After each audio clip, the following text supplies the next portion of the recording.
ચલો, તો નશાકારક પદાર્થની આપણે વાત કરીએ છીએ કે આલ્કોહોલના દુરુપયોગની વાત કરીએ છીએ. આંકડાકીય સર્વેક્ષણ પ્રમાણે આપણે એવું કીધું કે ભાઈ કેફી પદાર્થ અને આલ્કોહોલનું સેવન યુવાનોમાં દિવસે ને દિવસે વધતું જાય છે, જેના કારણે એની ઘણી બધી નુકસાનકારક અસરો. હવે આની નુકસાનકારક અસર શું? ચલો, આ જે નશાકારક પદાર્થો અને આલ્કોહોલ છે એની નુકસાનકારક અસર શું?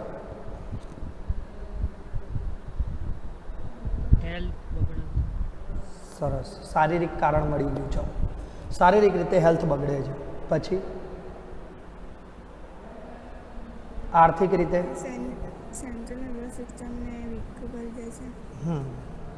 હેલ્થ બગડે છે. That's all. આપણે પછી આગળ ડિટેલ પછી જોઈશું. આર્થિક રીતે ખાવાના ના હોય, છોકરાઓ બિચારા ભૂખ્યા રહેતા હોય, બરાબર, પણ બાપા ગમે ત્યાંથી બોટલ તો ગોતી જ લાવે.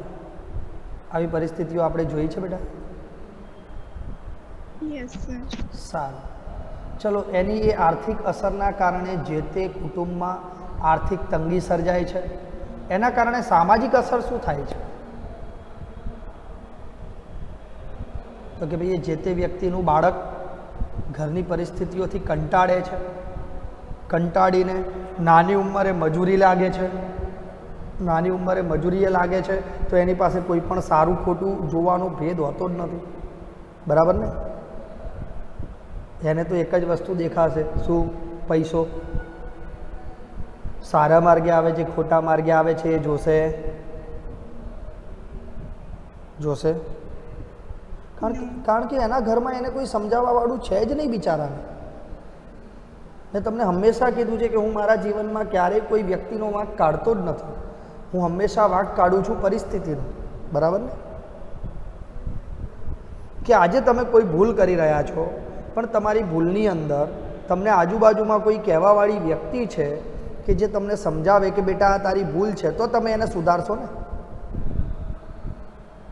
પણ તમારી આજુબાજુમાં બધા એવા જ હોય જે તમારી ભૂલને પ્રોત્સાહન આપે કે ના આ તો બરાબર જ છે, પૈસા જબરા આવે છે, ચલ હું આ કરું. તો તમને શું લાગશે કે તમે સાચા જ છો? હા કે ના? બરાબર ને બેટા? તો આવી અનેક આ નશાકારક પદાર્થો અથવા આલ્કોહોલના દુરુપયોગની જે પણ હાનિકારક અસરો છે, યુવાનોને ભયજનક વર્તણૂકથી સુરક્ષિત કરવા તેમને આપણે યોગ્ય શિક્ષણ અને સલાહ આપીએ છીએ. આપણે એમને ચોક્કસ તંદુરસ્ત જીવનશૈલીને અનુસરી શકે એ પ્રકારનું જ્ઞાન આપીએ છીએ, બરાબર ને? સામાન્ય રીતે વપરાતા જે પણ કેફી પદાર્થો છે એની અંદર આપણે કીધું હતું એમ અફીણ છે, ચરસ છે, કોકેઇન છે, આ બધાનો ઉપયોગ મોટે ભાગે થતો હોય છે. આ સિવાય આપણે ગાંજો પણ સાંભળ્યો છે ને? હવે આ જેટલા પણ નશાકારક પદાર્થોની આપણે વાત કરી, આ બધા જ નશાકારક પદાર્થોમાંથી મોટા ભાગના સપુષ્પી વનસ્પતિમાંથી અને અન્ય કેટલાક ફૂગમાંથી પ્રાપ્ત થાય છે. સૌથી પહેલાં આપણે વાત કરીશું અફીણની. ચાંદી કરતાં મોંઘું છે, ખબર છે? તમને ખબર છે આ ચાંદી કરતાં મોંઘી વસ્તુ છે? સારું કહેવાય, ખૂબ સારું કહેવાય.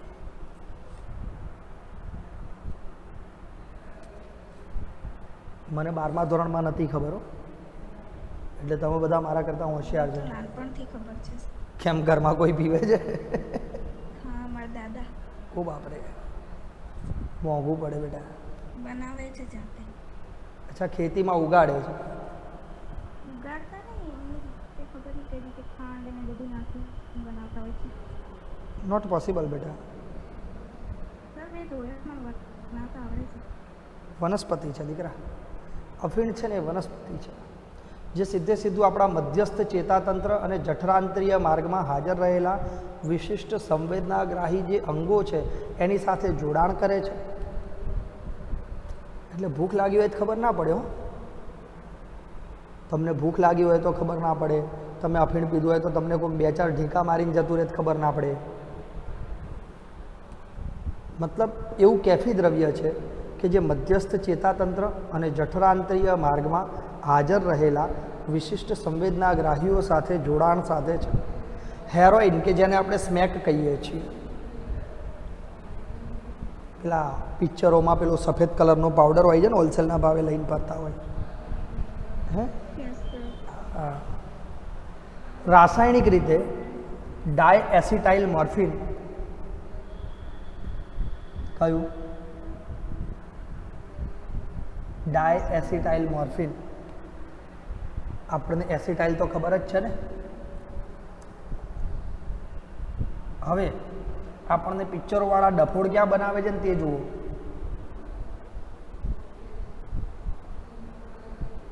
સફેદ વાસવિહીન કડવું સ્ફટિકમય સંયોજન છે. પિક્ચરોમાં આપણે જોઈએ છીએ સફેદ પાવડરની થેલી તોડે અને શું કરે, આમ સૂંઘે છે, જોયું છે? Yes, sir. અને એ લોકો સૂંઘીને નક્કી કરે છે કે મીઠું છે કે પછી સ્મેક એટલે કે હેરોઇન છે, બરાબર ને? Yes, sir. હવે આ વાક્ય ઉપરથી તમે વિચારો કે સૂંઘીને નક્કી કરી શકાય ખરું? No, sir. કારણ વાસવિહીન. ઓબ્વિયસલી કેવું છે? વાસવિહીન. વાસવિહીન છે, જેની સ્મેલના આધારે આપણે ક્યારેય કોઈ પણ વસ્તુ ડિસાઈડ કરી શકતા નથી, બરાબર ને? ઓકે. Yes, sir. હવે અહીંયા આપણે કીધું કે ડાયએસિટાઇલ મોર્ફિન છે, રાઈટ? Yes, sir. મતલબ કે ભાઈ મોર્ફિન, આ મોર્ફિનને એસિટાઇલેશન કરવામાં આવે, મતલબ એસિટાઇલ સાથે પ્રક્રિયા કરવામાં આવે, બરાબર? અને ડાયએસિટાઇલ એનો બનાવવામાં આવે તો એનું જે ડાયએસિટાઇલ બને છે એ ડાયએસિટાઇલ એટલે હેરોઇન. તો આ આખી રાસાયણિક પ્રક્રિયા થાય છે શેની ઉપર? ખસખસ ખાધી છે બધાએ? Yes, sir. શેમાં વપરાય? હા, લાડુની ઉપર લગાવવામાં આવે. તો એ જે ખસખસ છે ને, હે ને, એ ખસખસની જે વનસ્પતિ છે એ વનસ્પતિનું જે દુગ્ધ અથવા તો ક્ષીર જેને આપણે કહીએ છીએ, લેટેક્સ જેને આપણે કહીએ છીએ. લેટેક્સ એટલે પેલું આકડાના પાન તોડો ને પેલું દૂધ નીકળે છે ને, Yes, sir. હા, એવું ખસખસમાં પણ નીકળે છે. અને ખસખસમાંથી આ જે દુગ્ધ અથવા તો ક્ષીર જે મળે છે, બરાબર, એ ક્ષીર સાથે એસિટાઇલેશનની પ્રક્રિયા કરવામાં આવે અને એ એસિટાઇલેશનની પ્રક્રિયાથી ડાયએસિટાઇલ મોર્ફિન મળે છે. અને એ શું છે? શું છે? હેરોઇન છે. આ હેરોઇન અથવા સ્મેક કઈ રીતે લેવામાં આવે છે? તો બંને રીત આપણે પિક્ચરોમાં જોઈ છે. Yes, sir. નાસિકા દ્વારા પણ આપણે જોયું છે અને ઇન્જેક્શન દ્વારા પણ જોયું છે, રાઈટ? Yes, sir. હા. તો બંને પ્રકારે એને લઈ શકાય છે, બંને પ્રકાર આપણે જોયા છે. અને એ બંને પ્રકારે પિક્ચરોમાં જ્યારે લે છે તો એ પછી એ જે તે વ્યક્તિ ઉપર અસર શું થાય છે એ પણ આપણે જોઈ છે. શું થાય? આખી દુનિયાદારી ભૂલીને મસ્ત મોલા બની જાય, બરાબર ને? Yes, sir. હા, કોઈ ટેન્શન નહીં, કોઈ જવાબદારી નહીં, દુનિયામાં જે થવું હોય થાય, આપણે આપણું કરવાનું. અને તમારું શરીર બેલેન્સમાં ના હોય એવી પરિસ્થિતિ થઈ જાય, શું કરવાની આ જિંદગી કે આપણને 4 જણા ઘેર મૂકવા આવે? હે, ચલો. કેનાબિનોઇડ એ રસાયણનો સમૂહ છે.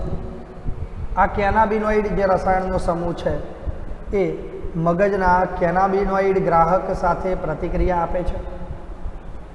પાછું આપણું મગજ નિષ્ક્રિય થઈ જાય. કુદરતી રીતે જે કેનાબિનોઇડ છે જેને આપણે ભાંગ કહીએ છીએ એ કેનાબિસ સટાઇવા, કઈ?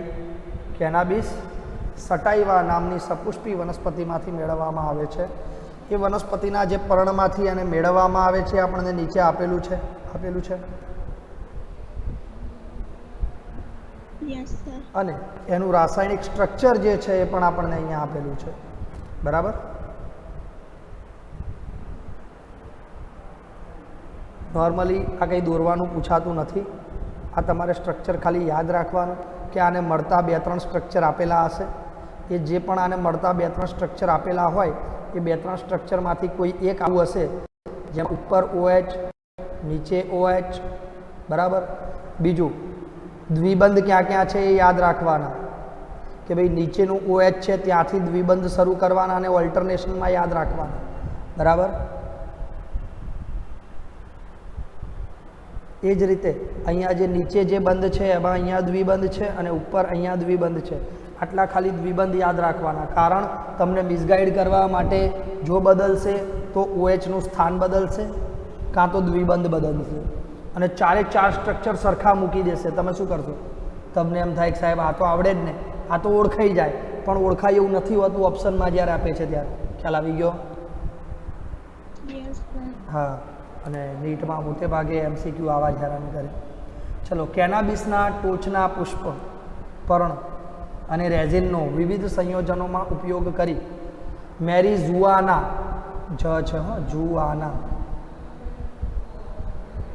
મેરીઝુઆના, હસીસ, ચરસ અને ગાંજા જેવા જુદા જુદા બધા આ એક જ ભાંગના જુદા જુદા ભાગમાંથી એટલે કે પુષ્પ, પર્ણ અને રેઝિનમાંથી એના સંયોજનો બનાવીને મેરીઝુઆના, હસીસ, ચરસ અને ગાંજા જેવા જુદા જુદા નશાકારક પદાર્થોનું ઉત્પાદન કરવામાં આવે છે. બોલો ક્લિયર?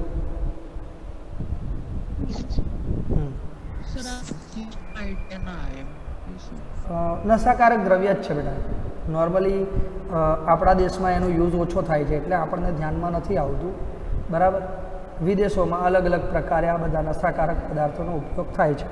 આપણા દેશની અંદર ખાસ ગાંજો, ભાંગ, ચરસ, મેરીજુઆના પણ ઓછો વપરાય છે. સમજો, મેરીજુઆના પણ ઓછો વપરાય છે, બરાબર. એટલે ઓબ્વિયસ છે કે જે વસ્તુ આપણે ઉપયોગમાં ક્યાંય તમે, એટલે તો આ બધા પિક્ચરો તમને સમજાવું. નકર ચાલુ તમને એમ થાય સાહેબ તો ખબર નહીં લેક્ચર લેવા બેઠા છે, પિક્ચરોની સ્ટોરી બી કહેવા બેઠા છે, પણ જે વસ્તુ તમે જે રીતે જોઈ છે એ રીતે હું તમને સમજાવી શકું ને, બરાબર. હવે મેરીજુઆના અને હસીસ મારે તમને સમજાવવું હોય તો તમે તમારી વાત જવા દો, મેં તે ગૂગલમાં જ જોયું છે. બોલો, ખ્યાલ આવ્યો કે નહીં? એટલે એ બધી વસ્તુઓ સમજાવવી થોડી અઘરી થઈ જાય બેટા, બીજું કંઈ નહીં. હો, ઓકે. એટલે એ અમુક શબ્દો યાદ રાખવા પડશે, એના માટે સોરી બેટા. પણ શું છે કે હું સમજાવું તો એ એક જ વસ્તુ ક્યાંક ચિત્ર બતાવી દઉં, તમારે યાદ રાખવાનું છે. સામાન્યતઃ અંતઃશ્વસન અને મુખ અંતઃગ્રહણ દ્વારા લેવાતા, એટલે કે છીકણી જેવી વસ્તુ, અંતઃશ્વસન, સૂંઘીને મૂકવાની, બરાબર ને. મુખ અંતઃગ્રહણમાં તમાકુની જેમ ચાવવું અથવા બિસ્ટોલથી એનો ધુમાડો લેવો, બંને વસ્તુ બની શકે ને. Yes sir. આ બંને વસ્તુ અસર ક્યાં કરે છે તો કે ભાઈ સીધી આપણા હૃદ પરિવહન તંત્રને અસર કરે છે. કોને? હૃદ પરિવહન તંત્રને અસર કરે છે. એના પછી આપણે વાત કરીએ કે કોકેઇન અથવા તો કોકા આલ્કલોઇડ. કોકેઇન અથવા કોકા આલ્કલોઇડ વસ્તુ એક જ છે. તમે આનું એક જ નામ સાંભળ્યું છે, કયું? કોકેઇન. સામાન્ય રીતે આ કોકેઇનનો ઉપયોગ ઇન્ડિયામાં બહુ ઓછો થાય છે, કારણ કે મોંઘું પડે. આપણા દેશમાં તો થતું નથી, અમેરિકાથી લાવવું પડે એટલે ડોલરમાં લાવવું પડે, બરાબર ને? Yes sir. હા, એ તો કરોડપતિઓના શોખમાં આવે. આપણે લોકો તો તમાકુની બીડીથી કામ ચલાવી લે, બરાબર ને? હા, બાકી કોઈ નશાકારક પદાર્થથી બાકી તો છે જ નહીં હો. દક્ષિણ અમેરિકાની આ વનસ્પતિ છે જેનું નામ છે કોકા, સાયન્ટિફિક નેમ ઇરિથ્રોઝાઇલમ કોકા, બરાબર. એમાંથી આ કોકેઇન મેળવવામાં આવે છે. સામાન્ય રીતે આ કોકેઇનનો ઉપયોગ, નહીંતર અમેરિકા છે તો કોકેઇનનો ઉપયોગ ઉત્પાદન બંધ ના કરી દે કે નહીં? કે આ જે વનસ્પતિ આવું નુકસાનકારક દ્રવ્ય આપે છે એને બંધ કરી દો, કરી દે કે ના કરી દે? પણ કેમ એનું ઉત્પાદન નથી અટકાવતી સરકાર? કારણ કે ચેતા પ્રેષક દ્રવ્ય જે ડોપામાઇન છે એના વહનમાં ખલેલ પહોંચાડવા માટે આ દ્રવ્ય ઉપયોગી છે. અને મેં તમને આગળ પણ કીધું હતું, આ રીતે લેવાય છે કઈ રીતે?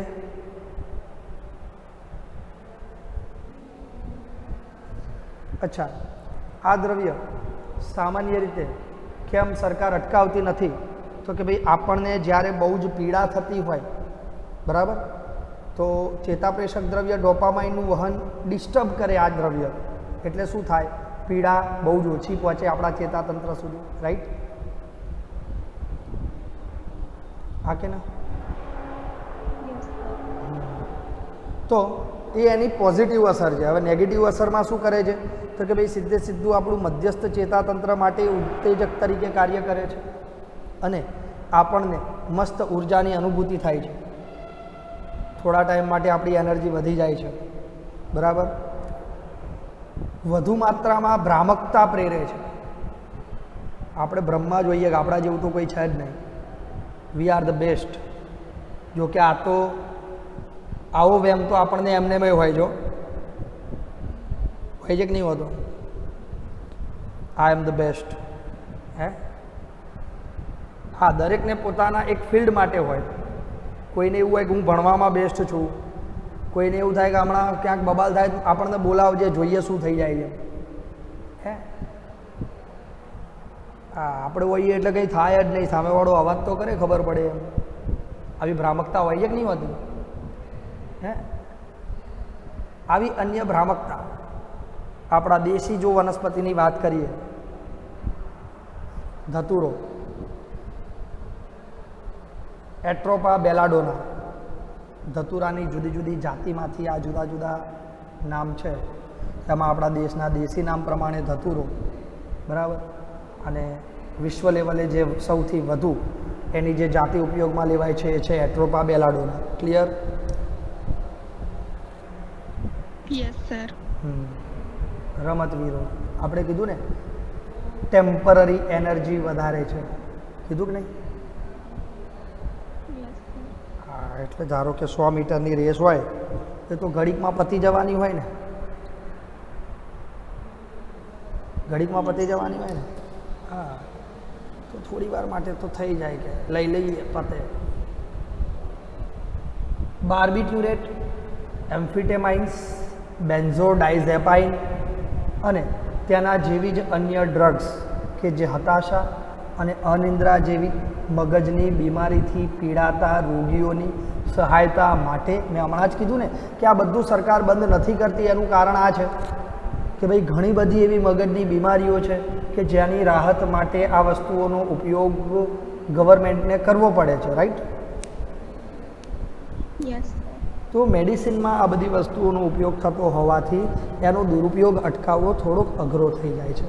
તમે લોકોએ ઘણી વખત જોયું હશે કે કોઈને પણ જો સાયકેટ્રિસ્ટની ટ્રીટમેન્ટ ચાલતી હોય કે ભાઈ મગજની કોઈ પણ દવા ચાલતી હોય, બરાબર, તો એ વ્યક્તિ ઊંઘે છે, બહુ આરામ બહુ કરે છે, રાઈટ? અને જ્યારે જાગતા હોય ને તો એમની આંખો જોઈને આપણને એવું લાગે કે આ માણસ ઊંઘમાં જ છે, રાઈટ? તો એની પાછળ જવાબદાર આ ઘટકો છે: બાર્બિટ્યુરેટ, એમ્ફિટેમાઇન્સ, બેન્ઝોડાઇઝેપાઇન. ક્લિયર? હા, માણસ બરાબરનો ઊંઘમાં ને નશા મારે.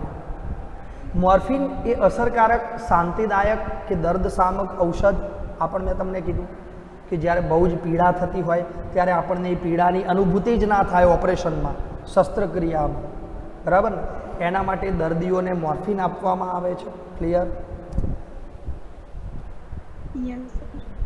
ભ્રામક ગુણ ધરાવતી જે પણ વનસ્પતિઓ છે એ વનસ્પતિમાં ફળ, બીજ, આ બધાનો વિશ્વભરમાં લોકો ઔષધિમાં, પછી આપણે ધતુરાની વાત કરીએ તો આપણે ધતુરો તો આપણે પૂજામાં વાપરીએ છીએ, હે? પછી કેવડોય વાપરીએ છીએ પૂજામાં, કેવડા ત્રીજના દિવસે વાપરીએ છીએ ને. હા, કેવડાનો રસ કાઢીને પી જાઓ, ખબર પડે, મગજ છટકી જાય, એટલી તીવ્ર અસર છે. આપણે પેલું શિવરાત્રિના દિવસે ભાંગ પીએ છીએ ને મંદિરથી લઈને, હે, હા, એ ભાંગનું માત્ર 1 થી 5% સુધીનું સાંદ્રતા ધરાવતું દ્રાવણ હોય છે, આટલામાં સમજી જાઓ. બાકી ઓરિજિનલ ભાંગ જો પી ગયા હો ને તમે, મજા આવે હો, તમને નહીં, તમે જે નખરા કરો ને એ જોઈને આજુબાજુવાળાને. આમાં ખબર પડી? હા, વગર નવરાત્રિએ ગરબા ચાલુ થઈ જાય, બોલો, હે, જબરી મજા આવે હો. મેં તો જોયેલા જ 1-2 કેસ, આનંદ થઈ જાય.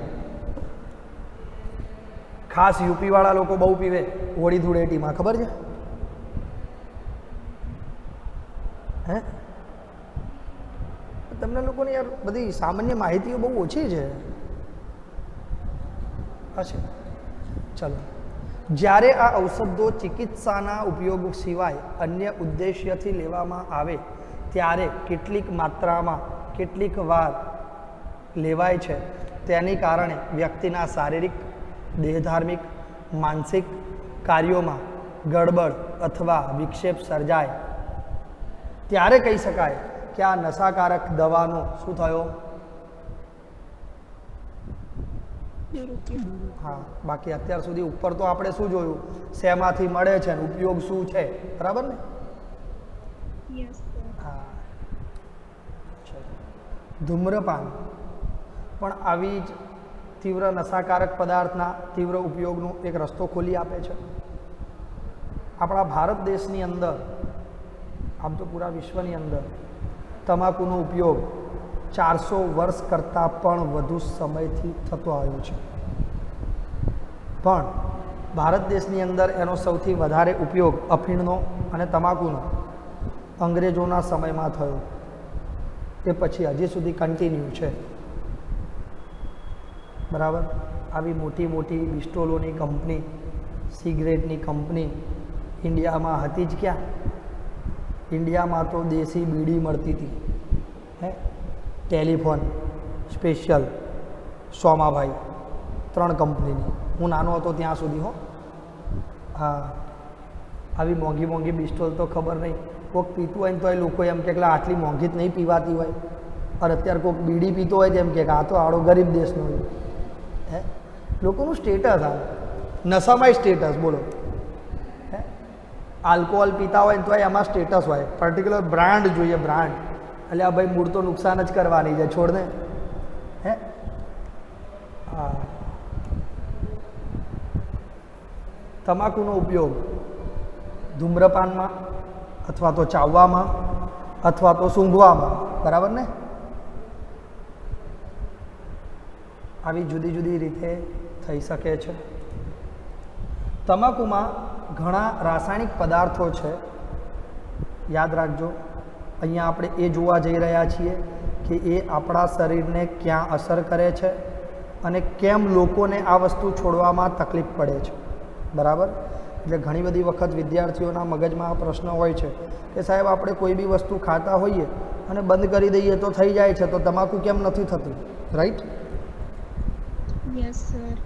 એ સવાલ અહીંયા જુઓ. તમાકુમાં ઘણા રાસાયણિક પદાર્થ હોય છે, જેમાંનો એક સૌથી મહત્ત્વનો આલ્કલોઇડ નિકોટિન છે. કોણ છે? હા, એ સીધો આપણી એડ્રિનલ ગ્રંથિને અસર કરે છે. કોને? ક્યાં હોય? કિડનીની ઉપર. કાર્ય શું કરે એડ્રિનલ ગ્રંથિ?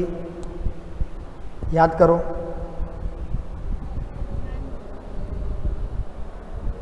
એડ્રિનાલિન અને નોર એડ્રિનાલિન જેવા અંતઃસ્ત્રાવોનો સ્ત્રાવ કરે છે. આવું યાદ છે બધાને? પેલી લડોયા ભાગોવાળી સ્થિતિ યાદ આવે છે ને? હા. હવે જો આવા લડોયા ભાગોવાળા જે પણ અંતઃસ્ત્રાવો છે એ જો રુધિરમાં પ્રમાણ વધી જાય, સ્વાભાવિક છે કે ધબકારા વધવાના. હા કે ના? રુધિરનું દબાણ પણ વધવાનું. બરાબર છે. આ બંને પરિસ્થિતિમાં તમે વિચારો, કોઈ પણ માણસ પહેલી વખત જ્યારે તમાકુનું સેવન કરે છે અથવા બીડી બિસ્ટોલ પીવે છે, પૂછી જોજો, ફરતું દેખાય છે બધું. કેમ? રુધિરનું દબાણ વધી જાય, હૃદયના ધબકારા વધી જાય, ચક્કર આવે, આવી બધી ક્રિયાઓ જોવા મળે. પણ પછી એને રોજે રોજ એ વસ્તુની આદત પડી ગઈ, મતલબ કે હવે એનું શરીર એ બધી વસ્તુઓની હાજરીમાં એડ્રિનાલિન અને નોર એડ્રિનાલિનનું જે પ્રમાણ જોઈએ છે શરીરને એ આપશે. આ કે ના? આવી પરિસ્થિતિમાં તમે હવે એ વસ્તુનું સેવન ઘટાડો છો તો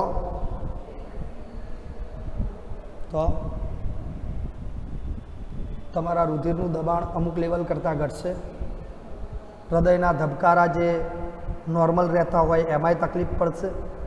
અને એના કારણે જે પણ વ્યક્તિ વ્યસન કરતો હોય ને એને તમે મસાલા વગર 6 કલાક બેસાડી દો કે તમાકુ વગર 1 દિવસ બેસાડી દો, એને પરસેવો છૂટશે શિયાળામાં. આવું જોયું છે? હા, એનું કારણ આ છે. હવે ખબર પડી? હા.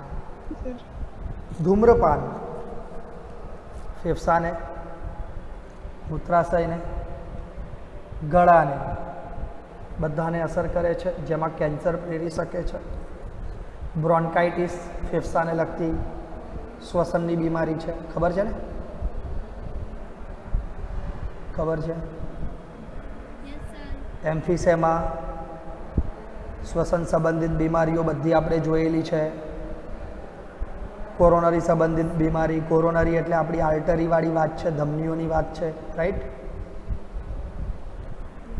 અને એના કારણે હૃદય રોગ, જઠરમાં ચાંદા પડવા, આવી અનેક બીમારીઓના મૂળ તરીકે આપણે ધૂમ્રપાન અને તમાકુને લઈ શકીએ છીએ. મેં તમને કીધું હતું, ડિપેન્ડ છે જે તે વ્યક્તિનો ખોરાક, એની એક્સરસાઇઝ, બરાબર ને? હા. તમાકુ ચાવવાથી મુખ ગુહાના કેન્સરનું જોખમ રહે છે. ધૂમ્રપાન છે રુધિરમાં carbon monoxide CO, not CO2, carbon મોનોક્સાઇડનું પ્રમાણ વધારે છે. અને હિમસમૂહ એટલે કયો? હિમોગ્લોબિનના બંધારણમાં આવેલો હિમસમૂહ યાદ આવે છે? જેમાં આપણે તમને કીધું હતું 2 આલ્ફા અને 2 બીટા શૃંખલાઓ દ્વારા આ સમૂહનું નિર્માણ થાય છે. યાદ છે?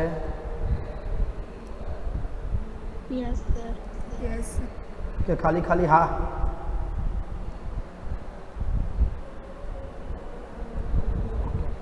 ધારો કે હિમ સમૂહને અસર કરે છે તો આપણને ખબર છે કે આપણા શરીરમાં ઓક્સિજન સાથે જોડાવાનું કાર્ય કોનું છે?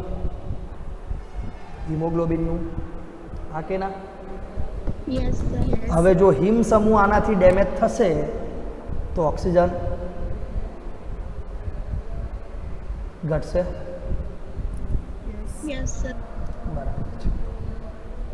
જ્યારે વ્યક્તિ સિગરેટનું પેકેટ ખરીદે છે ત્યારે વ્યક્તિ આંધળો હોય છે ને? કેમ? સિગરેટના પેકેટ ઉપર ફેફસા સડી ગયેલા બતાવેલા હોય છે. And smoking is ઇન્જરિયસ to health, it can cause cancer, આવું લખેલું છે. વાંચ્યું જ કોઈ દિવસ? બરાબર. તો આટલું સ્પષ્ટ જો લખેલું હોય અને તોય તે લોકો પીતા હોય તો આંધળા કહેવાય?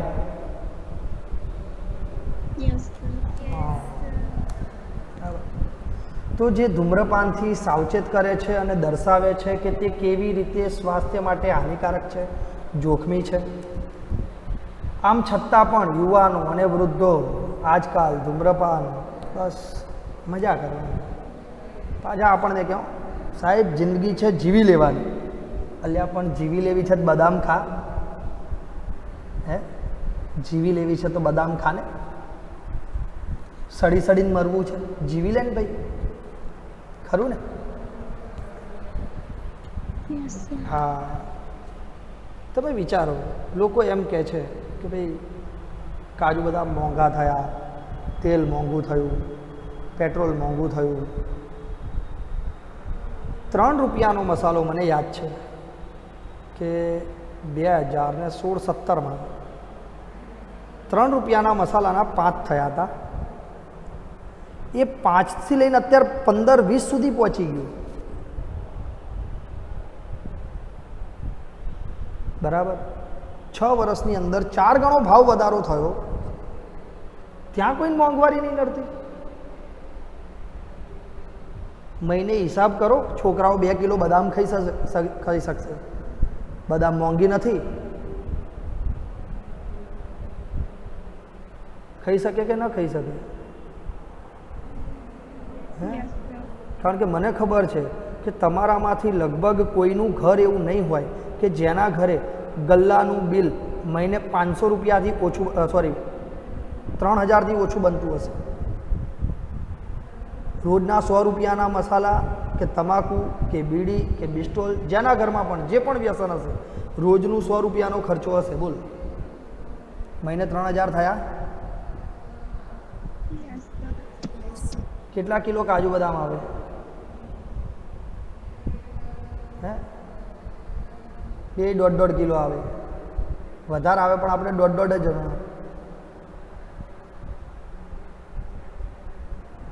એટલે રોજનું 100 ગ્રામ કાજુ બદામનું તો વ્યસન ઘરમાં છે, એ કાઢી નાખો એટલે કાજુ બદામ સસ્તા થઈ જાય.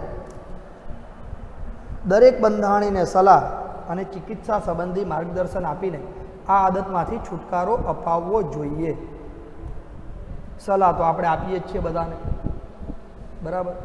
ચિકિત્સા સંબંધી માર્ગદર્શન આપણા દેશમાં કેવું છે કે ભાઈ વ્યસન મુક્તિ અભિયાન ચાલે છે ઘણી બધી જગ્યાએ. સમજી લો, તમે આપણા દેશની અંદર કોઈને વ્યસન મુક્તિ સેન્ટરમાં મોકલો ને, હે ને, એટલે કેવું છે, આપણા દેશના સેન્ટ્રલ જેલમાં પણ જો મોબાઈલ જતો રહેતો હોય, સેન્ટ્રલ જેલમાં પણ જો બીડી, બિસ્ટોલ અને આલ્કોહોલ મળતા હોય,